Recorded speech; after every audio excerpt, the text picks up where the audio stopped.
Bentar lagi loh. Bentar lagi. 8 hari ya. Iya ya. Rasanya campur aduk sih antara seneng, Deg-degan. karena kan trennya lagi horor ya, dan kita malah rilis drama.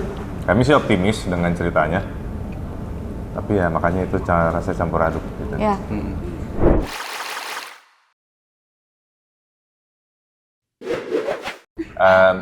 Gue Fedi Nuril dan gue berperan sebagai Arif di film Air Mata di Ujung Sejadah. Arif ini punya istri namanya Yumna yang diperankan Citra Kirana. Kami pasangan suami istri yang belum punya anak. Kami pasangan sederhana. Arif itu pekerja kantoran 9 to 5, hidupnya lurus-lurus saja, sampai akhirnya Arif dan Yumna ini mengadopsi anak. Dan mereka sangat menyayangi anak ini, merawatnya seakan-akan anak kandung sendiri dari mulai masih bayi sampai umur 7 tahun. Yang setelah 7 tahun kemudian itu, tiba-tiba ibu kandung dari anak yang diadopsi oleh Arif dan Yumna, yaitu Akila yang diperankan Titi Kamal, dia datang dan ingin meminta anaknya kembali. Dan disitulah mulai terjadi konflik, kestabilan rumah tangganya mulai terguncang, muncullah berbagai macam ekspresi stres, sedih, pusing, yang tadinya kehidupan itu lurus-lurus saja. Saya Christiana, berperan sebagai Arfan di film Air Mata di Ujung Sejadah. Arfan ini adalah suaminya Akila yang diperankan oleh Kak Titi Kamal. Sebenarnya kita menikah juga karena nikah lari ya, karena si Arfa dan Akila ini perbedaan status sosial dan perbedaan latar belakang yang sangat-sangat berbeda. Jadi Arfan ini nggak boleh menikah sebenarnya sama Akila, karena Akila ini memang anak yang sangat diidam-idamkan oleh ibunya untuk menjadi sukses lah. Karena Akila ini masih kecil juga, waktu itu masih kuliah, terus kita memutuskan untuk nikah kawin lari gara-gara memang anak-anak muda yang bolot, belum mengerti kalau bisa menikah itu seperti apa. Terus Akila hamil, ternyata Arfan harus meninggalkan Akila untuk selama-lamanya.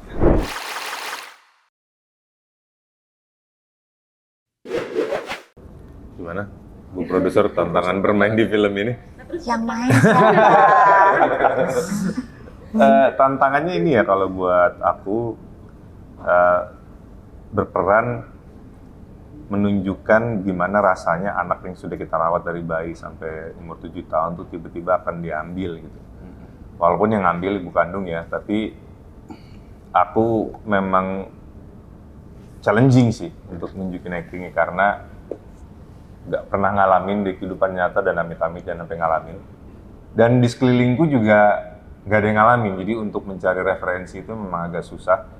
Jadi harus mempersiapkan berbagai macam pilihan acting yang kira-kira akan tepat buat adegannya, buat sutradara, buat produser, dan buat penonton gitu. Jadi bukan yang gue udah tahu persis adegan ini gue harus gimana. Nah ini enggak, kita harus mempersiapkan berbagai macam pilihan. Keren. Keren ya? Enggak, tapi sungguh. Sungguh. Kalau gua sendiri mungkin untuk membangun chemistry kali ya sama Katikam. Karena kan cerita Arfan dan Akila ini adalah sebuah pondasi di awal, di mana cerita pertamanya Akila untuk bisa berkonflik sampai nanti punya anak dan lain-lain, sampai ada konflik-konflik lain tuh, pokoknya pondasinya tuh pertama tuh sama Arfan. Gimana caranya saya bisa membuat penonton mendapatkan melihat kalau misalnya kita tuh ada chemistry-nya berdua. Karena waktu itu singkat. Si Arfan sama Akila tuh waktunya sangat-sangat singkat. Jadi kita tuh kayak mikir gimana caranya supaya kita dapat chemistry sesingkat itu dan bisa terlihat, menyampaikannya tuh nyampe gitu ke penonton. Karena kita juga perbedaan umurnya kan sampai 12 tahun. Aku sama Katikam. Terus Kamu berarti 12 tahun juga, Mai. Hah? Oh iya, berarti sama ya? Sama. Kamu siapa sama kamu? Oh iya? Iya. Oh kamu beneran sama Katikam? Iya. Oh iya berarti. Iya, itu doang sih Jauh kayaknya. ya? Sama bawa motor. Emang you nggak bisa bawa motor? Aku nggak bisa bawa motor, Kak. Aku langsung belajar dulu tuh. You nggak bisa bawa motor? Dan aku langsung boncengin Titi Kamal. Kau nggak dong ya Mai aja bisa balap motor. Ya kan you keren, nggak? Aku mah enggak. Udah itu doang palingan. Bayangin kalau sampai jatuh. Bayangin kalau titik Gak jadi syuting. Bener. Mampus nggak tuh? Nah, itu baru hari-hari Pressure. awal. Pressure. Itu doang sih palingan.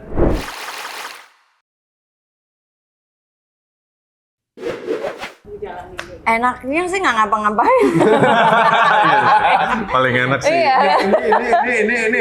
Paling enak yang selonjoran aja. Selonjoran aja sambil nontonin drakor Mbak kalau itu ya kan gitu. Jadi kalau Anda bertanya ya kan, saya menjawab sekarang aja udah sebenarnya nggak enak. Karena ini udah ketiga kalinya. Tapi itulah pekerjaan ya kan. Kalau ditanya enaknya apa, semua pekerjaan itu pasti ada enaknya, banyak nggak enaknya gitu. Tapi ya itulah namanya pekerjaan. Kalau ditanya enakan mana, jadi aktor apa jadi produser, sama sih sebenarnya. Aktor itu nggak gampang loh, karena kalau kita memerankan suatu peran yang kita belum pernah alami atau belum pernah kita perankan, itu kan seperti yang Fedi tadi bilang, harus mencari referensi supaya apa? Supaya acting kita nggak sama di film yang satu ke film yang lainnya, itu kan? Bagaimana supaya artis boleh banyak, tapi yang benar-benar aktor itu hanya beberapa di Indonesia. I'm sorry to say, artis boleh bertumbuh setiap bulan dari selebgram, tiktoker, dari apa segala macam, tapi aktor itu selamanya. Jadi nggak banyak aktor di Indonesia. Tapi aktris yang baru itu boleh banyak gitu. Gitu kan, setuju nggak?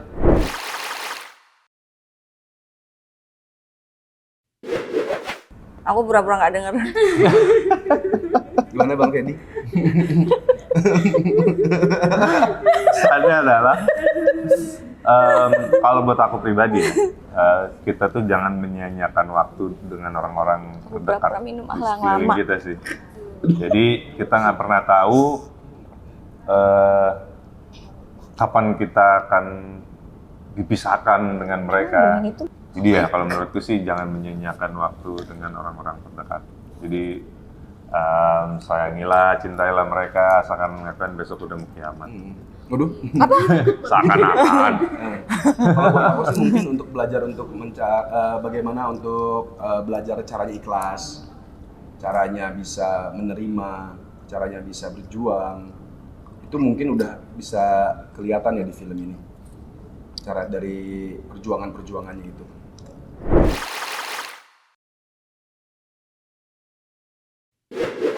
Dalam hal pemilihan itu kan suatu hal yang tidak bisa terburu-buru. Seperti yang tadi aku bilang bahwa aktris boleh banyak, tapi aktor itu hanya beberapa di Indonesia. Dan pada saat aku baca skenario ini, muka yang tampil di otak aku yang untuk menjadi Arif itu cuman Fedi Nuril, nggak ada sosok lain.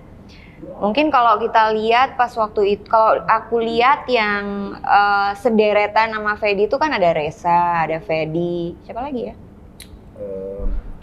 Enggak, kayaknya gue doang deh. Oh iya benar. Maaf ya Mbak.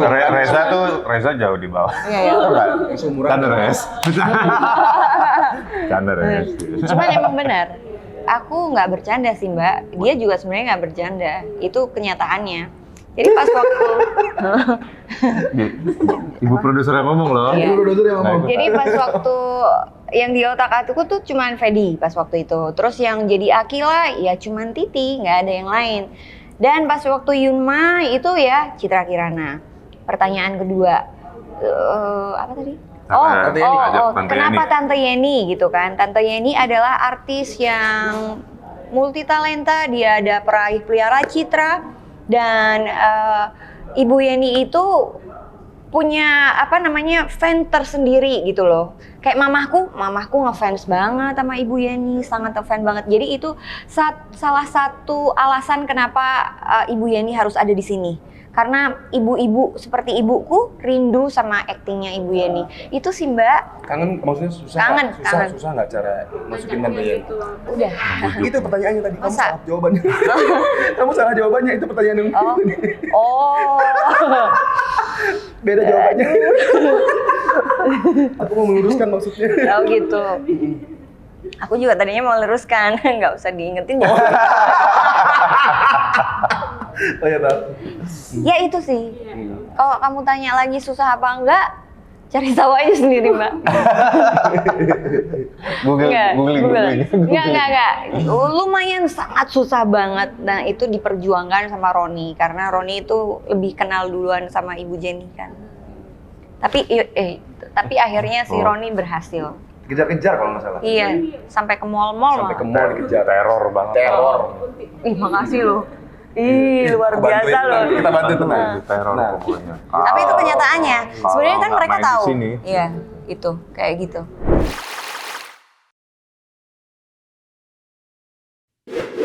Jadi kenapa mau? Pertama ya kan Nafa Urbah ini legend ya. Jadi sebuah kehormatan gitu bisa bekerja sama dengan Nafa. Jadi itu pertama. Yang kedua ceritanya ya, konfliknya tuh seru menurutku. Di sini nggak ada yang antagonis. Yang ada protagonis yang dengan keyakinan masing-masing kalau saya yang lebih berhak atas anak itu.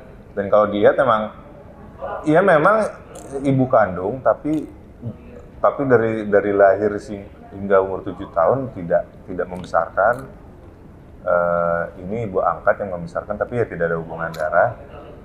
Jadi memang waktu aku baca tuh aku sendiri bingung mau dukung yang mana, dan menurutku itu cerita yang seru tuh seperti itu. Kita tuh nggak gampang memutuskan gue pasti dukung ini, dan kita juga tahu ya kalau nonton film superhero gitu kan kita akan dukung protagonis dan kita tahu dia pasti menang. Cuma kita mau tahu cara menangnya gimana gitu. Nah ini sepanjang film tuh penonton akan terus dibawa bingung lah, mesti dukung yang mana gitu. Tapi memang waktu pertama kali baca skenario, menurutku walaupun konfliknya seru, endingnya tuh masih belum dapat gitu ya, menurutku masih ngambang. Kayak bingung juga sih kalau aku pikir kalau gue yang nulis, gue juga bingung sih endingnya gimana gitu. Terus aku bilang ke Mas Roni juga kan, Mas Roni, ini aku suka banget konfliknya, cuma kok endingnya aku belum serak ya. Dia bilang akan ada draft baru, dikirim, terus aku baca, dan menurutku itu ending yang paling pas sih, yang nggak lebih nggak kurang, memuaskan, tapi penonton nggak akan bisa nebak, aku yakin. Kok tiba-tiba endingnya jadi gitu. Nah, jadi gara-gara itu, oke mas, aku mau ikutan gitu. Terus ngelihat yang main kan ada Titi Kamal, ada Citra Kirana, ada Krisdiana sih tadinya bisa nggak sih diganti semua gitu. Enggak. Pas tahu ini bisa nggak sih ganti. Udah milih pemain. Udah milih pemain ceritanya. Enggak lah, Titi itu aku udah film ketiga ini syuting sama dia. Aku udah tahu lah attitude-nya gimana, selalu seru syuting sama dia. Kalau Citra Kirana memang belum pernah, cuma aku kayaknya nggak pernah denger kabar-kabar nggak enak soal attitude-nya dia. Jadi aku fine-fine aja, dan memang waktu mulai reading sampai syuting itu chemistry-nya enak sih, langsung ngalir gitu. Ciki itu humble, profesional, kooperatif, dan kalau lagi bercanda-bercanda ya lucu juga gitu. Jadi ya suasananya enak banget. Buat aku sendiri ini sebenarnya kesempatan besar sih, dan aku tuh sebenarnya nggak melihat kesempatan besar ini di awal buat syuting sama Kak Nafa Urbah dan pemain yang lain-lain. Yang aku lihat tuh pertama adalah aku syuting sama idola aku, yaitu Titi Kamal. Aku suka banget sama Titi Kamal. Jadi aku ngefans banget pas dari kecil sama Titi Kamal. Baru diomongin kamu main sama Titi Kamal, aku langsung yes, oke. Padahal aku sebelumnya nggak mau, karena aku habis bener-bener beres syuting series. Kayak aku tuh kalau habis syuting tuh kayak break dulu dong, kayak sebulan, 2 bulan, baru mau syuting lagi. Ini tuh langsung ditawarin sama Kak Tikam, aku langsung oke, yes, mau. Tanpa aku ngeliat skenarionya, tanpa aku tahu berapa budgetnya, tanpa aku tahu apapun ceritanya, aku langsung yes.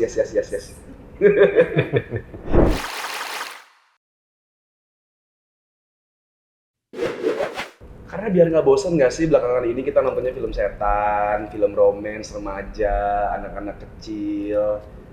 Udah saatnya nggak sih ada dimasukin selipan-selipan keluarga? Iya, film yang sangat deep ya. Deep, film keluarga iya, yang film sangat deep. dalam. Udah lama kan. Dan itu tadi konfliknya seru ya. Sama film ini memang dibuat untuk membuat penonton bisa nangis sepuasnya. Karena dengan kita menangis itu tuh sebenarnya kita melegakan isi dada kita gitu ya, kalau ada yang numpuk, nyesek gitu kan. Bener. Jadi daripada ditahan-tahan, jaim-jaim gitu, takut dibilang cengeng kalau nangis, keluarkanlah waktu kalian nonton film ini karena habis itu dada kalian akan lega. Ibu produser? Enggak. Halo, anak bioskop. Jangan lupa nonton Air Mata di Ujung Sajadah Mulai 7 tanggal September 2023 di ya. Cinepolis Cinema. Yeay, 7 September.